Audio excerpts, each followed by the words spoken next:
எம்மாடி புது மருமவளா கூப்பிட்டீங்களாத்தே? ஆமா மருமவளா, சோறு பொங்கணும் பத்தியா? உனக்கு சோறு பொங்கலாம் தெரியும்னு உங்க அம்மா சொன்னாவல.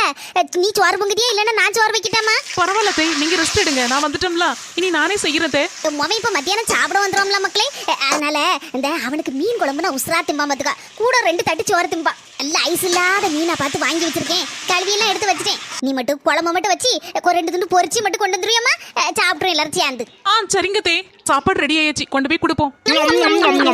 மீன் குழம்பு எப்படித்தே இருக்குது? நல்ல சம்முன்னு வச்சிருக்க மருமலா, நல்ல ருசியா இருக்கு, நல்லா இருக்கு பாத்துக்க. தேங்க்ஸ் தே. அம்மா நீ வச்ச மாதிரி இல்லையம்மா, பார்க்கதான் பளிச்சுன்னு இருக்கு. ஏகப்பட்ட முளத்துப்படியை வாரி போட்டிருக்கா, உப்பையும் அள்ளி போட்டிருக்கா, வாயில வைக்க முடியலையம்மா. நீ அவகிட்ட நல்லா இருக்குன்னு கதையை விட்டுட்ட. மக்கா அவ வயசு தாம்ல, என் அனுபவம். ஆனா அப்படிதான் முதல்ல இருந்தே கல்யாணம் முடிஞ்ச புதுசுல. அதுக்கப்புறம் இப்ப எப்படி வைக்கேன் அதே மாதிரி உன் பொண்டாட்டியும் பழகிருவால, அட்ஜஸ்ட் பண்ணி சாப்பிட்டுக்க. இதோட சேர்ந்த பெரிய வீடியோ மத்தியானம் வரும்.